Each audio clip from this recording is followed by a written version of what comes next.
इंद्रियां शिथिल हो जाती है, हाथ पैर बराबर काम नहीं करते, आंखों से दिखाई कम पड़ता है, कानों से सुनाई कम पड़ता है, सारे अंग कमजोर हो जाते हैं। जब वो बूढ़ा भी आया, कबीर साहब पास बंदगी प्रणाम करके बैठा, तो कबीर साहब ने उससे हाल चाल पूछा। कहो भाई क्या हाल चाल है, मन कैसा है तुम्हारा? मन शांत प्रसन्न रहता है या नहीं रहता है?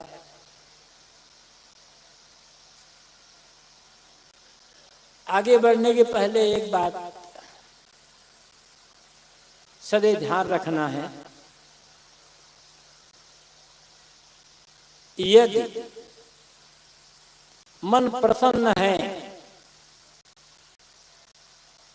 शांत आनंदित है, तो जीवन में कोई घाटा नहीं है। भले चीज थोड़ी हो, छोटा मकान हो, थोड़ी जमीन हो, थोड़ा धन दौलत हो, किंतु मन प्रसन्न है, शांत है, सुखी है, तो कोई घाटा नहीं है। बहुत बड़ा मकान है, बहुत जमीन जायदाद है, बड़े रुपये पैसे हैं, बहुत बड़ा व्यापार और दुकान है, किंतु मन प्रसन्न नहीं है, क्लेश है मन में, पीड़ा है मन में, इतनी चिंता है कि रात में बराबर नींद नहीं आ रही है, तो समझ लो जीवन में घाटा घाटा घाटा ही है। जीवन की असली कमाई, जीवन की असली पूंजी कह लो, जीवन का असली लाभ कह लो, हर समय मन का प्रसन्न, आनंदित, संतुष्ट बने रहना है। और ये अच्छे विचार से, अच्छी संगति से संभव होगा।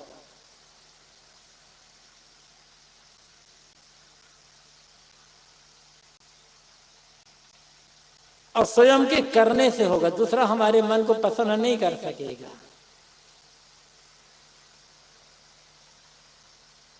तो धनी गरीब स्त्री पुरुष साधु या सबको अपने मन को देखना चाहिए कि मेरे मन की क्या स्थिति है।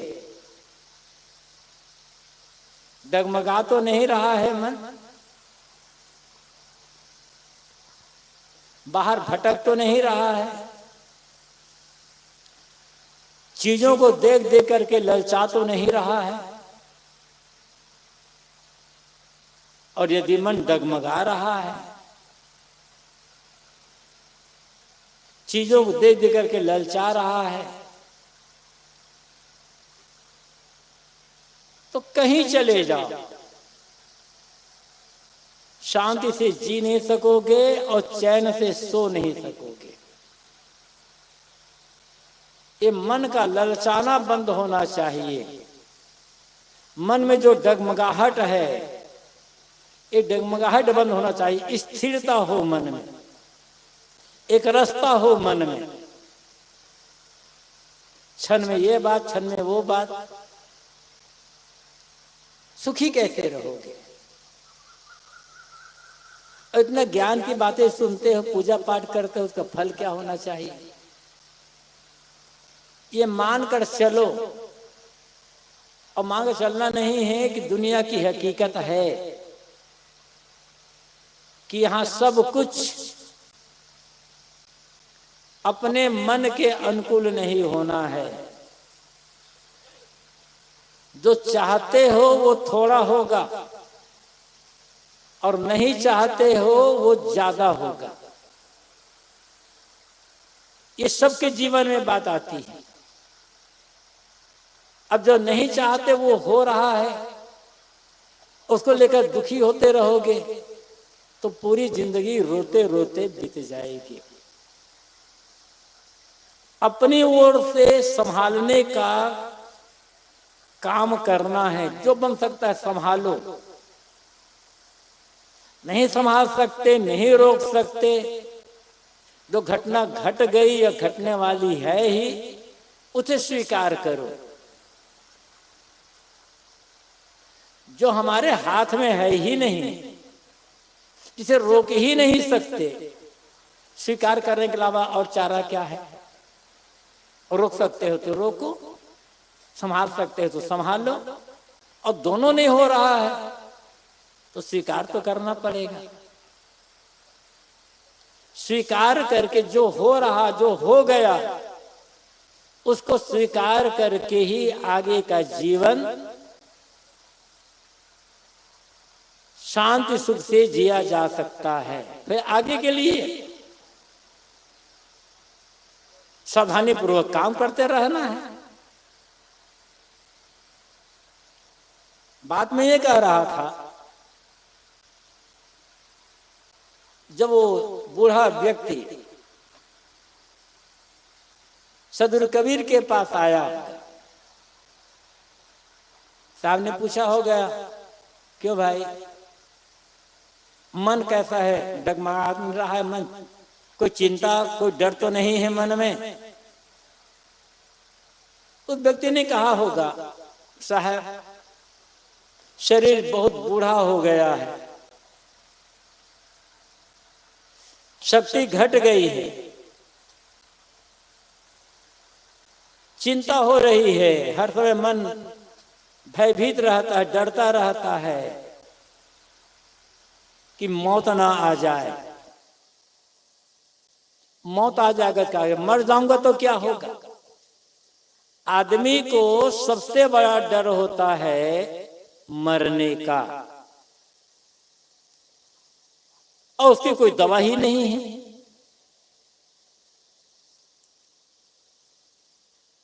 आज तक कौन बचा है मन से?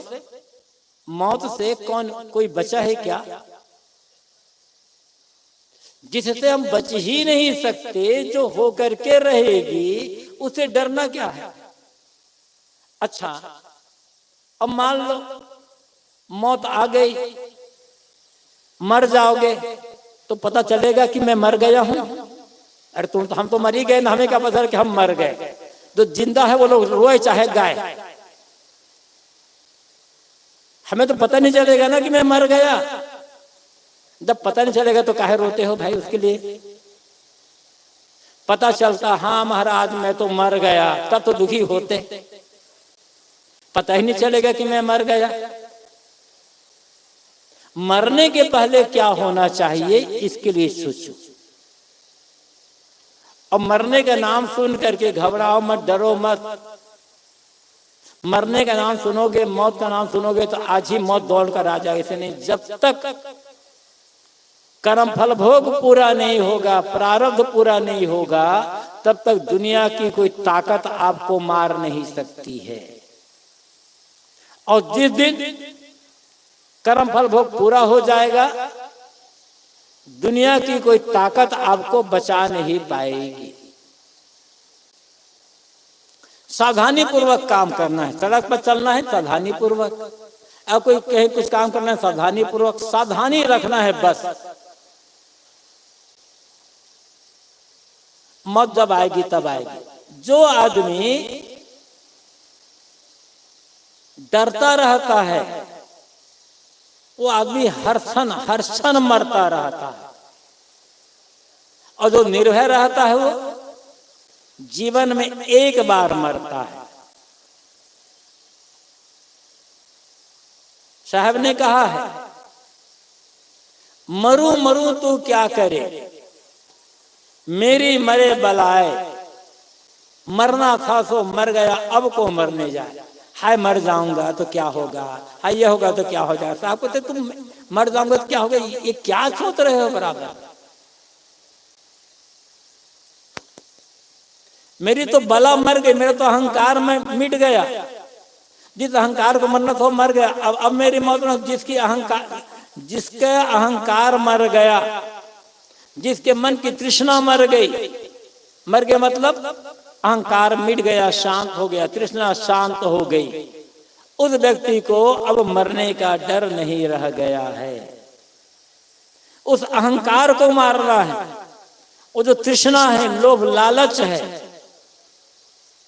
मन में जो मोह है, विषयों के विकार है, इनको मारना है। इनको मार लो, जीते जी मुक्ति हो जाएगी। शरीर तो मरेगा मरेगा, जन्म हुआ, इसकी चिंता नहीं करना है।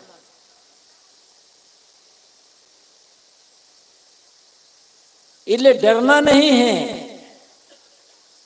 डरने वाला आदमी दिन में 100 बार मर जाता है, रोज मरता, हर क्षण मरता रहता है डर डर करके। और निर्भय आदमी निर्भयता पूर्वक अपना काम करता है, सेवा भक्ति परोपकार जीवन निर्वाह का काम करता है और एक बार मरता है। तो मौत का डर आदमी को सबसे बड़ा डर होता है और ये केवल अज्ञान के कारण होता है। जब तक दुनिया में मन फंसा रहेगा, उलझा रहेगा, तब तक मौत का डर बना रहेगा।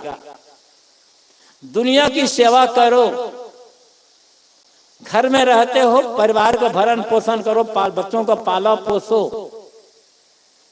लेकिन उसी में रहते हुए, सबके बीच रहते हुए अपने को उसी प्रकार अलग रखना है जिस प्रकार कमल का पत्ता पानी में रहता है लेकिन पानी से अलग रहता है। कमल के पत्ते को पानी से निकाल कर फेंक दो, कुछ क्षण में मुरझा करके खत्म। उसी में पैदा होता है पानी से, उसी में हरा भरा रहता है, और निकाल दो तब बस घंटा 2 घंटा में मुरझा करके सूख करके खत्म हो जाएगा। ऐसे ही घर परिवार में रहो, जो सेवा करना है, काम करना है, बच्चों का पालन पोषण करना है, दिखाना पढ़ाना और जो भी कुछ करना है सब करो, लेकिन मन को ऊपर उठा करके रखो। एक उदाहरण समझें। कटहल सब जानते हो, कटहल की सब्जी खाते भी होगे। कटहल की सब्जी बनाना है, कटहल को पेड़ के तोड़ लाए, बाजार से लाए, उसे काटना, अमनियाकरण सुधारना शुरू किए। कटहल में तो दूध होता है, उसका दूध हाथ में, चाकू में, छुरी में लग जाएगा तो कटहल को काटना, सुधार, अमनिया करना बड़ा कठिन हो जाएगा। तो करना क्या होता है, लोग करते क्या है, कटहल को अमनिया करना, काटना, सुधारने के पहले हाथ में, चाकू, छुरी में तेल लगा लिया जाता है, फिर आराम से आप करो। ये समझ लो ये पूरी दुनिया कटहल की सब्जी है, खाना भी है और बचाना भी है। करना क्या है, मैंने कहा कि पूरी दुनिया कटहल सब्जी है। मन में ज्ञान का तेल लगा करके, विवेक का तेल लगा करके काम करोगे तो सारा काम भी होगा। जैसे आप हाथ में, हाथ चाकू छुरी में तेल लगा लेते हो, कटहल सब्जी बनती है, बड़ा स्वाद लेकर खाते हो। और ये तेल न लगा तब क्या होगा, कितनी कठिनाई हो जाएगी। ऐसे ही सेवा का, भक्ति का, ज्ञान का, विवेक का तेल लगा करके दुनिया का काम करोगे, बाल बच्चों पालन पोषण करोगे तो काम भी बढ़िया होगा, परिवार का भरण पोषण भी बढ़िया होगा और अपने कल्याण का काम भी बढ़िया हो जाएगा। कहां छोड़ करके जाओगे, जहां जाओगे वहां भी चीज मिलेगी। साधु लोग घर द्वार छोड़ दिए तो मठ में आ गए ना, वहां भी तो वही बात है। एक छोटा परिवार छूटा, एक बड़ा परिवार मिल गया। आप लोग भी तो परिवार ही है एक प्रकार से। अब यही हम किसी से मोह कर लें, वो भगत बड़ा अच्छा है, वो भगत बड़ा अच्छा है, वो भगत बहुत सेवा करना, वहां मोह कर ले तो यहीं आकर फंस जाना होगा। इसलिए विवेक, ज्ञान, समझदारी का तेल लगा कर रखना होगा। कहीं भागने से काम नहीं बनने वाला है।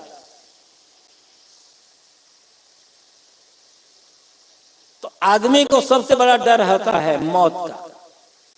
उसने कहा होगा साहब शरीर बूढ़ा हो गया, जर्जर हो गया है, चिंता होती है, कि मौत ना आ जाए, मर जाऊंगा तो क्या होगा। कबीर साहब ने कहा हो, कहो अरे तुम तो अमर हो, तुम्हारा शरीर मरेगा, शरीर के भीतर रहने वाला जो चेतन आत्मा है उसकी मौत नहीं होगी। शरीर तो सबका मरा है, शरीर किसका अमर हुआ है, और शरीर को अमर करके क्या करोगे, कौन सा बड़ा लाभ हो जाएगा।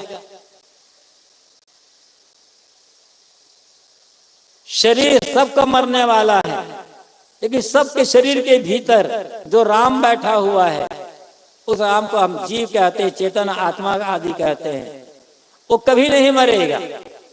उस राम का ज्ञान नहीं, बाहरी राम का ज्ञान है। जिस राम को आपने मंदिर में बैठा लिया है, उस राम का तो ज्ञान है, उसका भी ज्ञान आधा अधूरा है।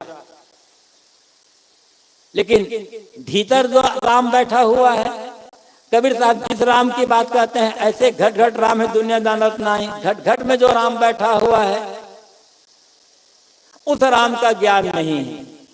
घट घट में बैठा हुआ जो राम है, उस राम का ज्ञान हो जाएगा तो बाहर राम रहीम को लेकर के लड़ना बंद हो जाएगा।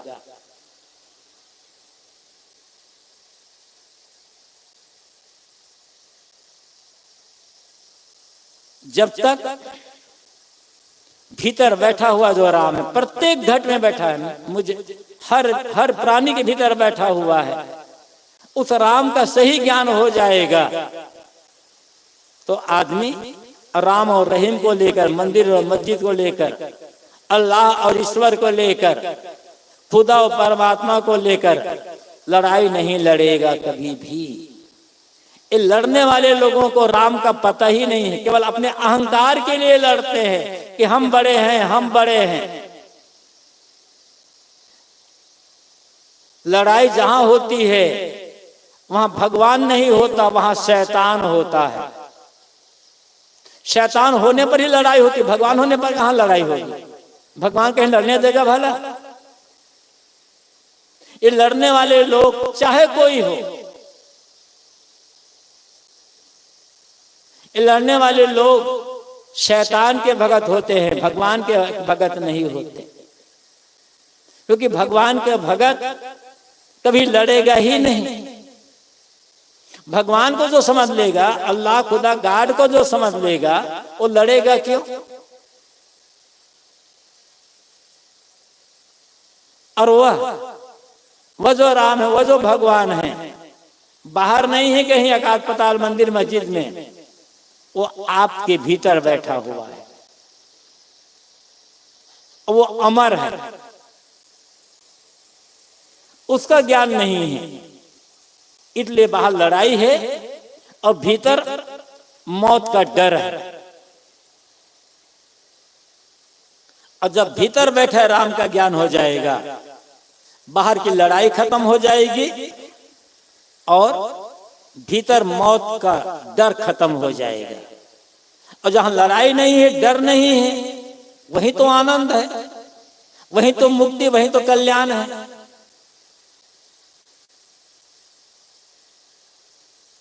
साहब कहते हैं तुम अमर हो, तुम्हारी मौत नहीं होने वाली है।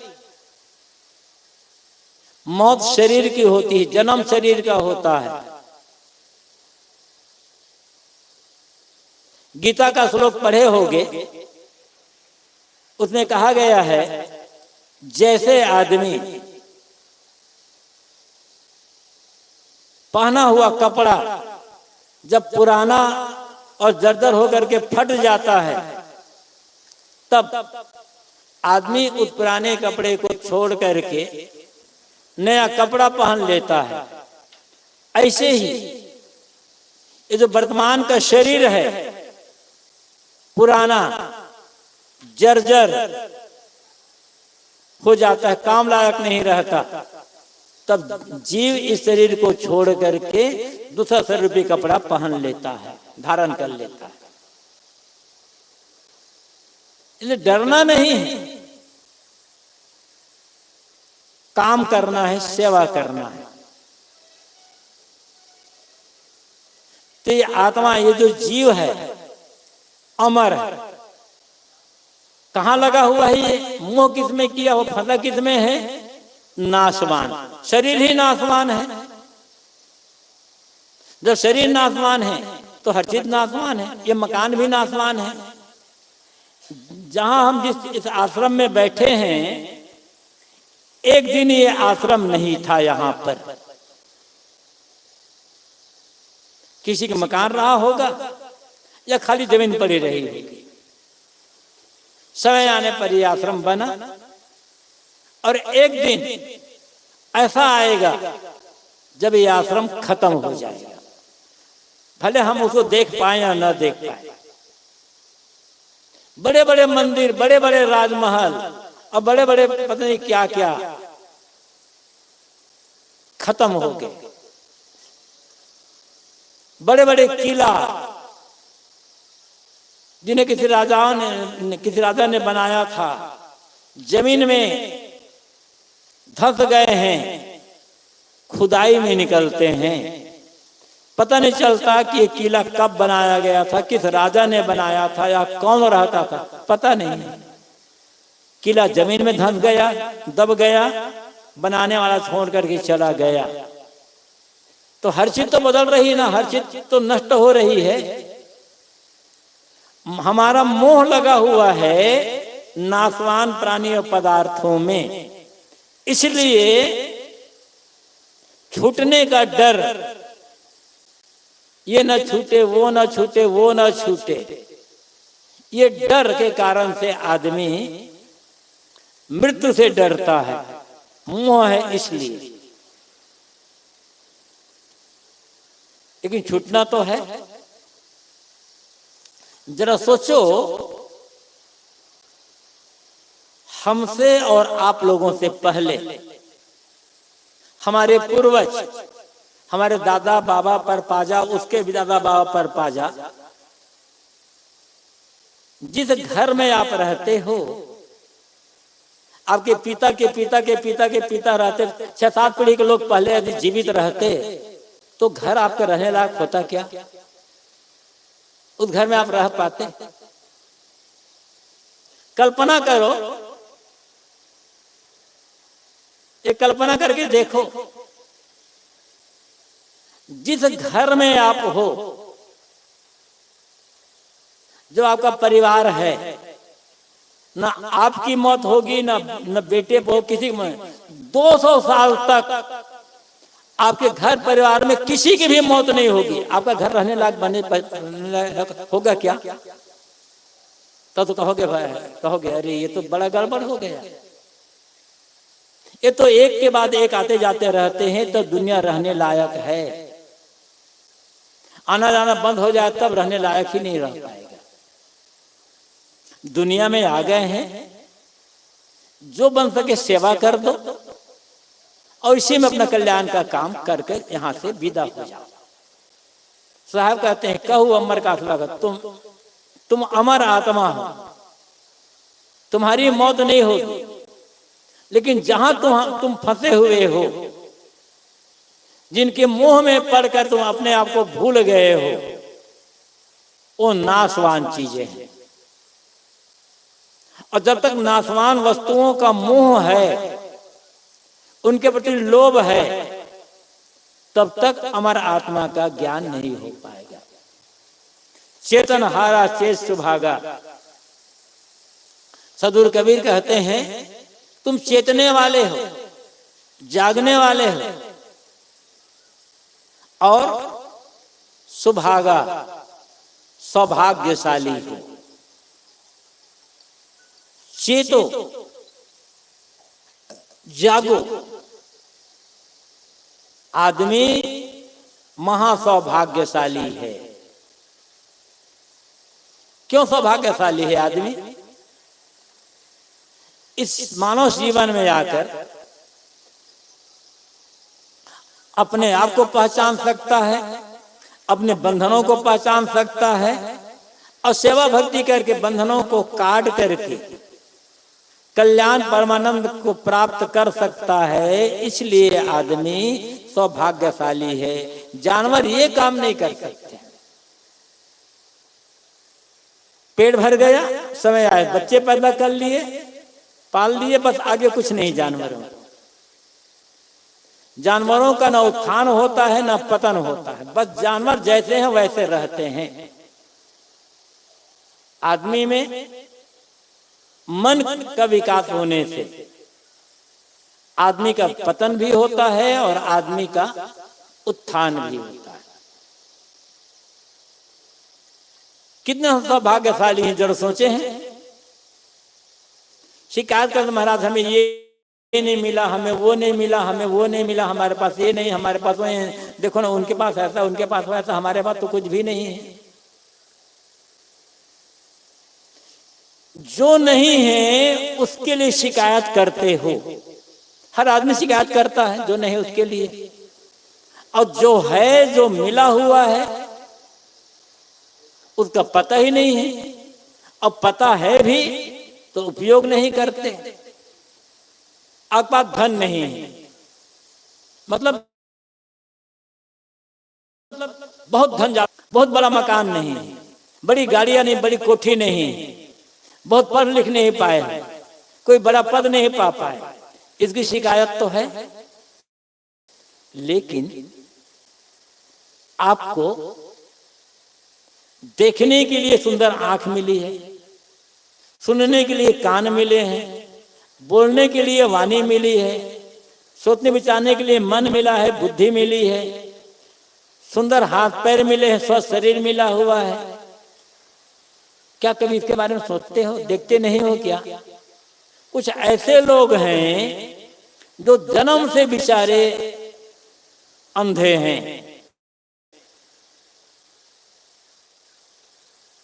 कुछ ऐसी प्रकृति की रचना हुई कि जन्म से उनकी आंखें काम नहीं करती है, वे तरसते रहते हैं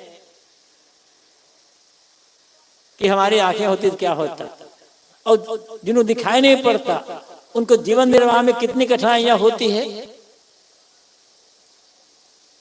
हर जगह बेचारे ठोकर खा जाते हैं, भटक जाते हैं, कीचड़ में या गड्ढे में, पानी में गिर पड़ते हैं। हमारे पास तो आंखें हैं ना, क्या इन आंखों का सुंदर उपयोग कर पाते हो? क्या जो देखना चाहिए वही देखते हो? जो देखना चाहिए वो तो कम देखता है आदमी, तो नहीं देखना चाहिए वो ज्यादा देखता है। जो नहीं देखना चाहिए वही को देख देख करके आदमी का मन चंचल बना हुआ है, बिगड़ गया है। देखना तो आंखें तो है, देखना तो है ही, सही देखो ना।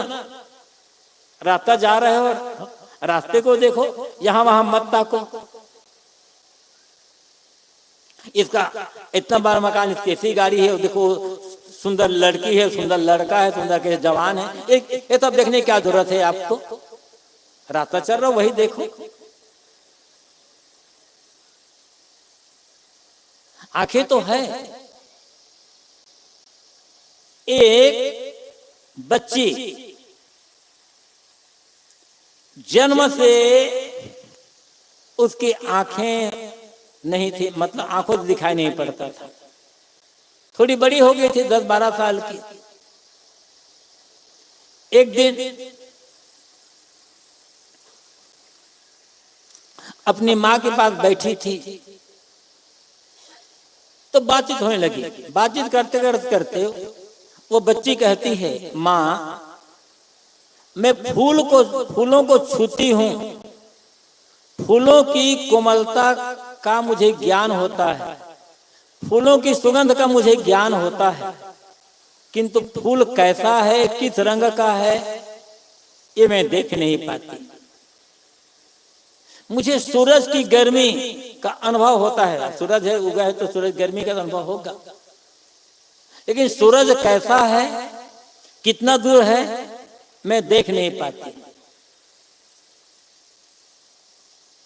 फिर वो बच्ची और बात करते हुए अपने हाथ से अपने माँ के चेहरे को, गाल को छूती है और कहती है, माँ मैं तुम्हारे प्यार का अनुभव करती हूँ,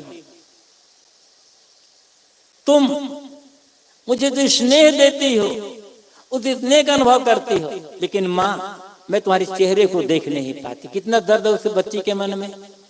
हमारी तो आंखें हैं ना, क्या सही देखना चाहिए वो देख पाते हो? कितने लोग हैं गूंगे और बहरे हैं, न बेचारे बोल पाते हैं न सुन पाते हैं। तरसते हैं वो लोग कि हम सुन लेते बोल लेते तो कितना बढ़िया होता। किंतु हमारे आसपास कान है, सुनाई पड़ता है, वाणी है, बोलते हैं, तो क्या जब जो बोलना चाहिए वही बोलते हो? जो बोलना चाहिए वो तो कम बोलते हो, और जो नहीं बोलना चाहिए वो ज्यादा बोलते हो। इसलिए घर घर में कला है, समाज में कला है, रिश्तेदारों में कला है। जो सुनना चाहिए वो तो नहीं सुन पाओगे, लेकिन जो नहीं सुनना चाहिए वो जल्दी सुन लोगे। किसी निंदा की बात, किसी की चुगली की बात जल्दी सुनाई पड़ती है कान में, और ज्ञान की बात, विवेक की बात, प्रेम की बात सुन करके भी हम सुन नहीं पाते। मन इसीलिए खराब है ना। ऐसे और ले लो तो जो सुंदर शरीर मिला है, हाथ पैर मिले हैं, आंख नाक कान आदि मिले हैं, क्या इनका सही उपयोग करते हो? कितने सौभाग्यशाली जिनके पास ये नहीं है। कितने लोग जन्म से रोगी हैं, जन्म से। आजकल सुनते हैं अभी एक बच्चे का जन्म हुआ, हार्ट में छेद है बच्चे का। हम लोग तो ऐसे नहीं है ना। बच्चे का भी जन्म लेकर के आया है, डॉक्टर ने कह दिया इस बच्चे को कैंसर है। हमें तो नहीं है वो ना। कितने सौभाग्यशाली कभी सोचते हो? तो जो नहीं उसकी शिकायत करते हो, और जो मिला उसके लिए अच्छा उपयोग नहीं कर पाते। साहब कहते तुम सौभाग्यशाली हो क्योंकि तुम्हें सारे साधन उपलब्ध है और चेतने वाले हो। किसी कुत्ते को समझाओ कि देखो ये मांस खाना अच्छा नहीं है। किसी बिल्ली को, एक बिल्ली का बच्चा है, उस बिल्ली के बच्चे को जैसे पैदा हुआ तब से रोज दूध मलाई खिलाते रहो उस बिल्ली के बच्चे को। कहना देखो हम तुम्हें दूध मलाई खिला रहे हैं, जिंदगी भर तुम्हें दूध मलाई खिलाते रहेंगे, चूहा मत पकड़ना। तो आपकी बात सुन करके वो चूहा देख करके छोड़ देगा क्या चूहा पकड़ना? वो तो पकड़ेगी, वो तो स्वभाव है, उसे समझाया नहीं जा सकता। और किसी गाय को तुम कहो देखो ये अंडा है ना, इस अंडा में बहुत प्रोटीन होता है, तुम रोज अंडे खाया करो, तो गाय के घास छोड़ करके खाएगी क्या अंडे को? तो उसका तो कभी ध्यान ही नहीं जाएगा अंडा तरफ, देखेगी भी नहीं गाय, घास देखेगी बस उधर चली जाएगी। मतलब जानवर जैसे हैं वैसे हैं, उन्हें समझा करके उनके स्वभाव बदला नहीं जा सकता, लेकिन आदमी को समझाया जा सकता, आदमी समझ सकता है।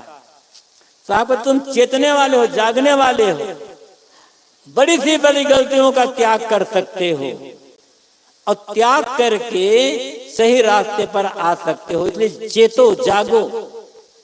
ये सोचना होगा कि हम जो दुखी हैं तो क्यों दुखी हैं। जब सोचोगे तो पता चलेगा दुख का कारण बाहर नहीं है, दुख का कारण भीतर है। अविवेक, अज्ञान, आसक्त, लोभ, मोह और ईर्ष्या, द्वेष, जो मन के विकृत विचार हैं, ये दुख का कारण है। इन्हें हमने आपने बनाया और हम आप इसको छोड़ सकते हैं, समझाने वाला समझ जा सकते हैं। बस आगे से आप कहते हैं अमर मध्य दिशे तारा, एक चेता एक चेतवन हारा।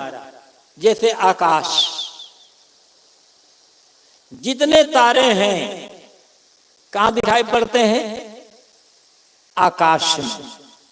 हमारी ये जो पृथ्वी है, हम जिसमें बैठे हुए हैं, ये भी आकाश में तैर रही है, ब्रह्मांड में तैर रही है।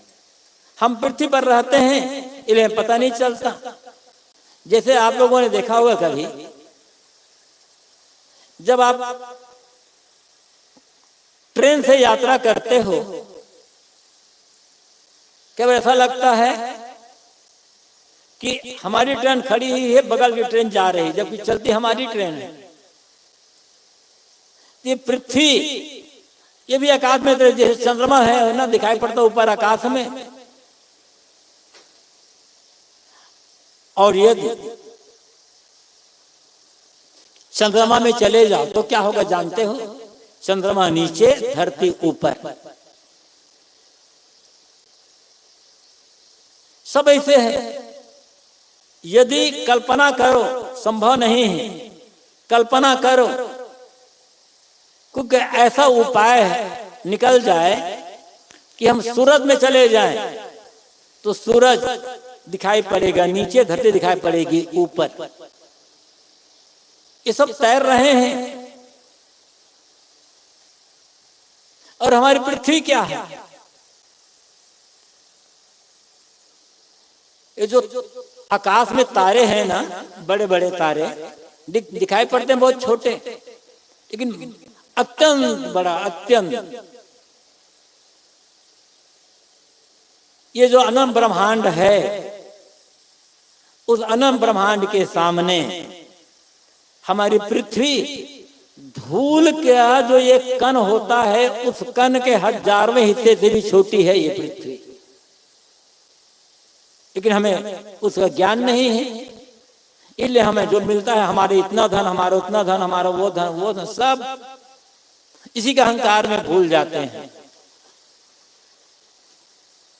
यहां से आप ये कहते हैं, अमर मध्य दिशे तारा, एक उदाहरण दे रहे हैं।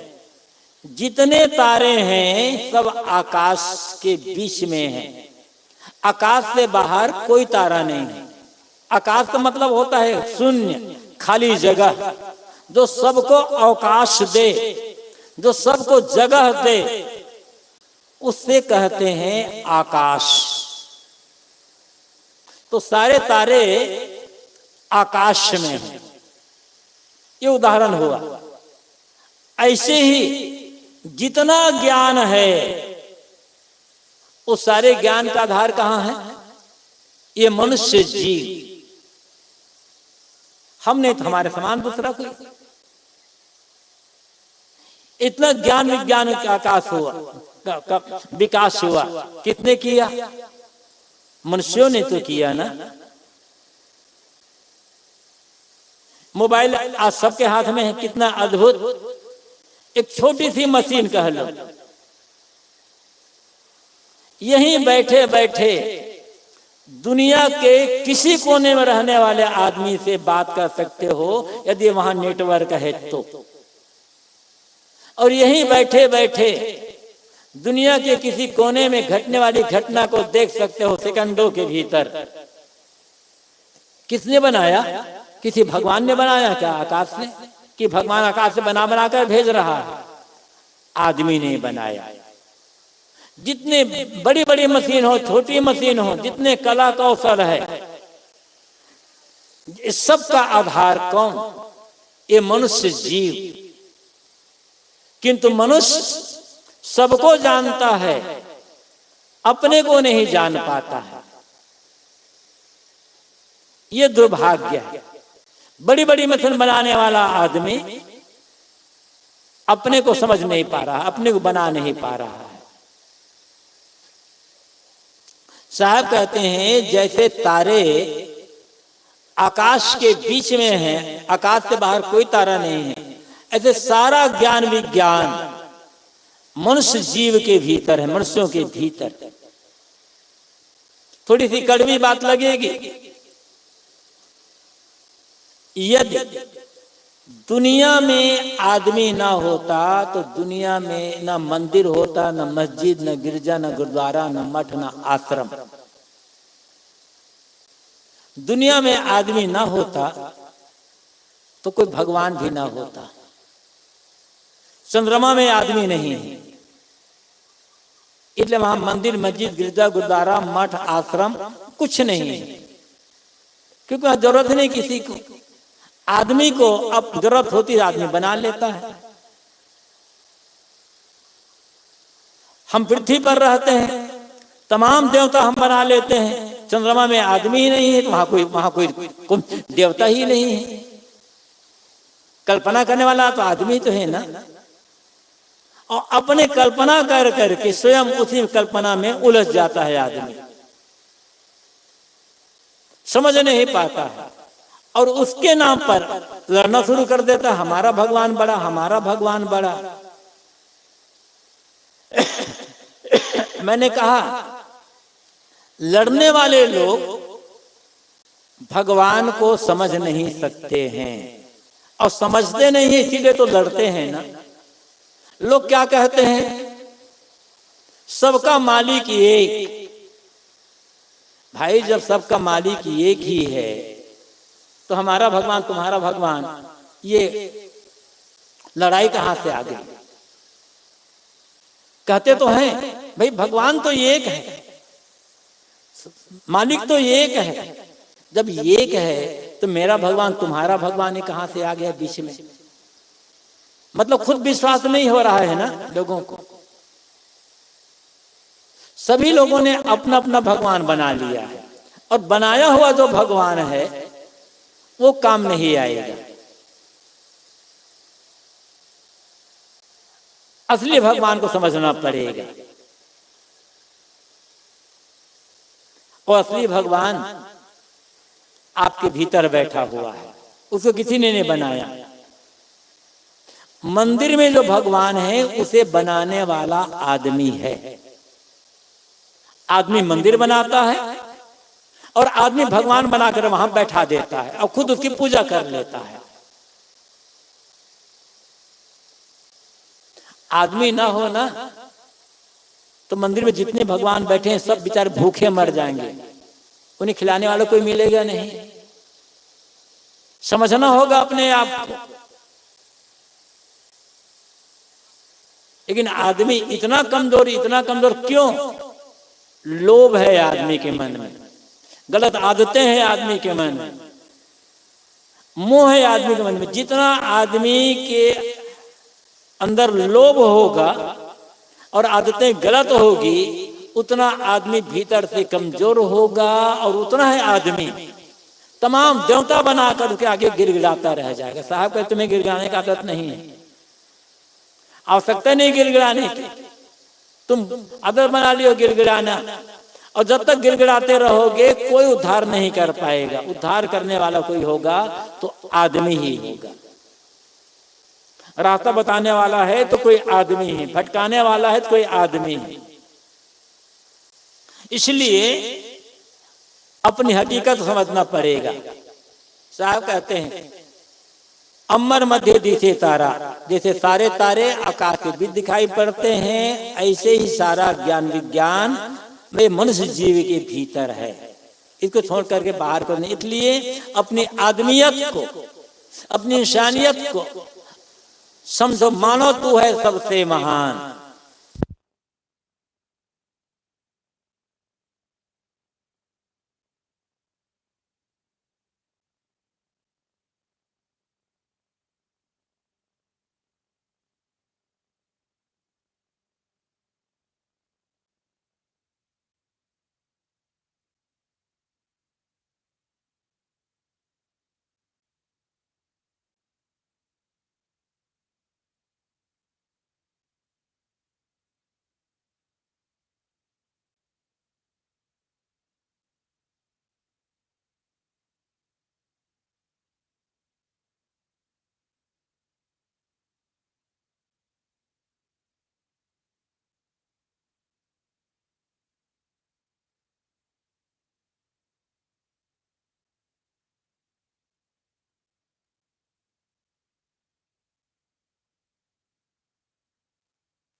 मानो तू है सबसे महान,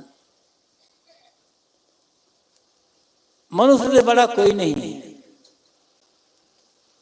मनुष्य से बड़ा तो कोई है तो उसकी कल्पना करने वाला भी आदमी। लेकिन अंतर क्या होता है? एक चेता, एक चेतवनहारा। हर आदमी के भीतर ज्ञान भरा हुआ है, हर आदमी के भीतर अपार ज्ञान भरा है, लेकिन वो दबा हुआ है, ढका हुआ है। किसी किसी का ज्ञान उभर जाता है। कैसे उभरता है? मेहनत से, संयम से, साधना से, परिश्रम से, अध्ययन मनन करने से। अध्ययन मनन करना भी तो परिश्रम ही है। तो आदमी आदमी में अंतर क्या होता है? एक चेता, एक चेतवनहारा। एक जाग गया है और एक अभी सो रहा है। एक जागने वाला होता है और एक जगाने वाला होता है। एक सीखने वाला होता है, एक सिखाने वाला होता है। जो जगाने वाला होता है, सिखाने वाला होता है, उसी को हम गुरु कहते हैं। और जो जागने वाला है, जो सीखने वाला, जिसे जागना और सीखना है, उसी को शिष्य कहा जाता है। आदमी का बस अंतर ये है। लेकिन गुरु और शिष्य दोनों मौलिक रूप में एक बराबर हैं। दोनों की मौलिकता में कोई अंतर नहीं है। जो आज गुरु हो गया है, जो जाग गया है, वो भी कभी सोया हुआ था। लेकिन उसे कोई संत मिले, गुरु जगाने वाले मिले, उसकी बात सुनी गई, समझी गई, समझ में आई। अज्ञान की नींद छोड़ करके वो जाग गया। अब खुद जाग गया मतलब गुरु। जो जागता है वो गुरु हो जाता है, कोई भी हो। हर आदमी के भीतर, हर आदमी के भीतर, स्त्री हो, पुरुष हो, साधु हो, गृहस्थ हो, क्षमता है। उस क्षमता को पहचानने की आवश्यकता है। सबकी बुद्धि एकदम बराबर नहीं हो जाएगी, लेकिन अपनी अपनी क्षमता को सब पहचान ले तो आदमी बड़ी शांति से दुख रहित होकर जीवन जी सकता है।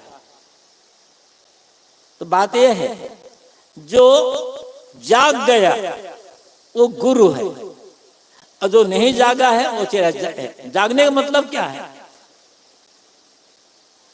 जागने का मतलब क्या होता है? केवल रात में जो सोते हैं वही जागना नहीं। जागने का मतलब होता है हर क्षण सावधान रहना। साहब ने कहा है, जागने का अर्थ क्या होता है? जो जागल सो भागल हो रवैया। जागने का मतलब होता है भागना। जागना मतलब भागना। अब कहां से भागना? घर छोड़कर भागना। घर में माता पिता ने डांट दिया तो भाग गए, ये भागना नहीं है। कोई बच्चा परीक्षा में फेल हो गया, भाग गए, ये भागना नहीं है। भागने मतलब क्या होता है? अपनी गलतियों से भागना। मतलब अपनी गलतियों का, दोषों का, दुर्गुणों का, गलत स्वभाव का, गलत कर्म का, गलत खान पान, गलत आचरण का त्याग करना, ये भागना है। पहले बहुत झूठ बोलते थे। किसी संत ने या गुरु ने बताया, ठोकर लगी, अब झूठ बोलना छोड़ दिया, सच बोलने लग गए, मतलब जाग गए। अब भाग, झूठ से भाग गए ना। झूठ का त्याग मतलब झूठ से भाग गए, तुम जब जाग गए। पहले बहुत क्रोध करते थे, बात बात में क्रोध करते थे। अब क्रोध करना छोड़ दिया, क्रोध कम हो गया। अब क्षमा में कर देते हैं, गम खा लेते हैं, सहनशील बन गए। तो आप जाग गए, क्रोध से भाग गए तो क्षमा की ओर आ गए। पहले बहुत कंजूसी थी, बहुत बड़ी कंजूसी थी, बड़ी कंजूसी। एक एक पैसे को दांत से पकड़ता था आदमी। लेकिन बाद में ठोकर लगा, ये पैसा पकड़ता रहा हूं, लेकिन अंत में काम नहीं आएगा, ये तो यहीं छोड़कर जाना होगा। इसलिए अच्छा होगा कि खाने खिलाने में खर्च करें, दिन दुखी गरीब समाज सेवा में पैसे का खर्च करें। तो आप जाग गए, कंजूसी छोड़ करके सेवा क्षेत्र में आ गए, तो आप जाग गए, कंजूसी से भाग गए। भागने का मतलब होता है गलत कर्मों को छोड़ करके सही कर्म करना, गलत रास्ते को छोड़ करके सही मार्ग में आ जाना, ये भागना है। अब यही जागना है। जागना मतलब होश हवास में। जागने मतलब क्या होता है? बोलो तो सोच करके बोलो, खाओ सोच करके खाओ। यदि जो आदमी जागा हुआ होगा, जागा हुआ आदमी कभी गाली नहीं बकेगा, गाली नहीं देगा। गाली सदैव सोया हुआ आदमी देता है। भले बाहर से जाग रहा है लेकिन भीतर से सोया हुआ है, इसलिए जबान से निकल रही गाली। और जो जाग गया है, बाहर भी जागा है भीतर भी जागा है, उसकी जबान से कभी गाली नहीं निकलेगी। कोई हो जिस समय गाली दे रहा है, मतलब उस समय उसका ज्ञान सो गया है, विवेक सो गया है, होश हवास सो गया है। और ये सोना खतरनाक है। क्रोध में आ गए मतलब सो गए, ऐसे। तो जागा हुआ आदमी तंबाकू खाएगा भला? जागा हुआ आदमी शराब पिएगा? जागा हुआ आदमी बीड़ी पिएगा? ये सब सोए हुए लोग करते हैं। जो जितना सोया रहता है उतने ही नशा दुर्व्यसन का सेवन करता है, और जितना सेवन करता है उतना वो सोता चला जाता है। जब जाग गया तब नशा दुर्व्यसन का सेवन करना बंद होगा। फिर तो शराब की गंध पसंद नहीं होगी, बीड़ी का धुआं सहन नहीं कर पाएगा। जब जाग जाएगा तब तो जागने का मतलब यह होता है। और ऐसा जागा हुआ व्यक्ति है वो दूसरों को जगा सकते हैं। याद रखना होगा, एक जागा हुआ व्यक्ति 1000 सोए हुए लोगों को जगा सकता है। यदि सचमुच में जाग गया है तो जागा हुआ व्यक्ति 1000 सोए हुए लोगों को जगा सकता है। लेकिन 1000 सोए हुए लोग कितने को जगाएंगे? तो सबके सब सोए हैं ना। हजारों सोए हुए लोग किसी एक व्यक्ति को जगा नहीं सकते। तो मनुष्य मात्र में ज्ञान का बल है, विवेक का बल है, सत्य का बल है, किंतु आदमी सोया हुआ है। इसलिए उसका ज्ञान, विवेक, सत्य ये सब भी सोया हुआ है। साहब जो जागल सो भागल। जागने मतलब है भागना, और जो जाग गया वो गुरु हो गया। गुरु मतलब महान। गुरु का मतलब ये नहीं कि हमारे जैसे केवल प्रवचन करना सीख लिया तो गुरु हो गया, किसी को कंठी माला दे दिया तो गुरु हो गया, ये तो बाहर की बात। गुरु का मतलब होता है वजनदार। गुरु का मतलब होता है श्रेष्ठ, बड़ा। शिक्षा देने वाले को, पढ़ाने वाले को, दीक्षा देने वाले को गुरु कहा जाता है। ये तो बाद की बात है। लेकिन गुरु का खास अर्थ होता है वजनदार, श्रेष्ठ, बड़ा। और किससे? आचरण से, चरित्र से, त्याग से, तप से, सेवा से, संयम से, साधना से। जो बड़ा है वही तो जागा, वही तो गुरु हो गया। वो गुरु आपके भीतर बैठा हो, हर स्त्री पुरुष के भीतर गुरु बैठा हुआ है। लेकिन अज्ञान की, मोह की, लोभ की नींद में सोया हुआ है। उसी गुरु को जगाने की आवश्यकता है।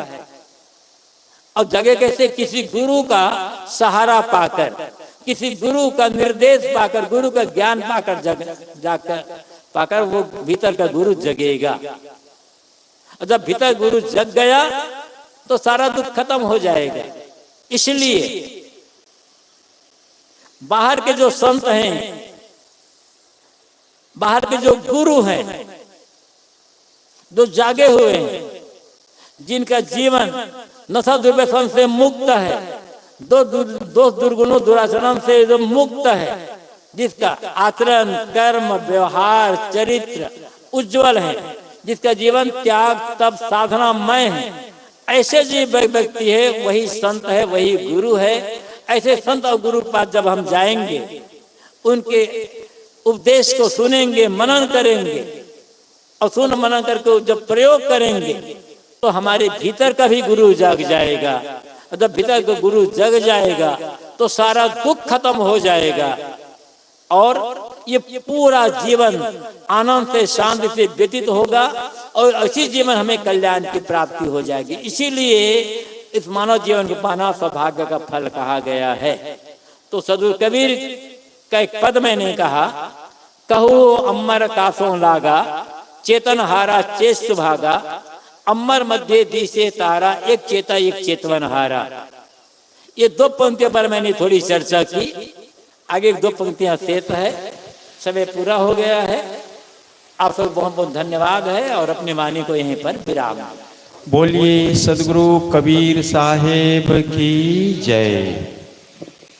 परम पूज्य गुरुदेव जी के बहुत ही सुंदर और कल्याणकारी विचारों से हम सब लाभान्वित हो रहे थे। मैं समझता हूं कि ये विचार बहुत ही सुंदर, अच्छा लगा होगा आप लोगों को। आप चाहते हैं कि ऐसे ही विचार और भी हम सुने। जो 3 दिन प्रोग्राम चला है वो भी, और आगे भी बहुत सारे प्रवचन गुरु जी के यूट्यूब पर हैं। अगर ये सब प्रवचन आप सुनना चाहते हैं तो आप यूट्यूब चैनल पर जाइए और कबीर पारक संस्थान सर्च करिए, बहुत सारे प्रवचन आपको मिल जाएंगे। आप उन प्रवचनों को सुने और अपने जीवन को धन्य बनावें। दूसरी बात यह है, परम पूज्य गुरुदेव जी कुछ देर मंचासीन हैं। जिन लोगों को बंदगी करना है आकर के बंदगी कर सकते हैं। और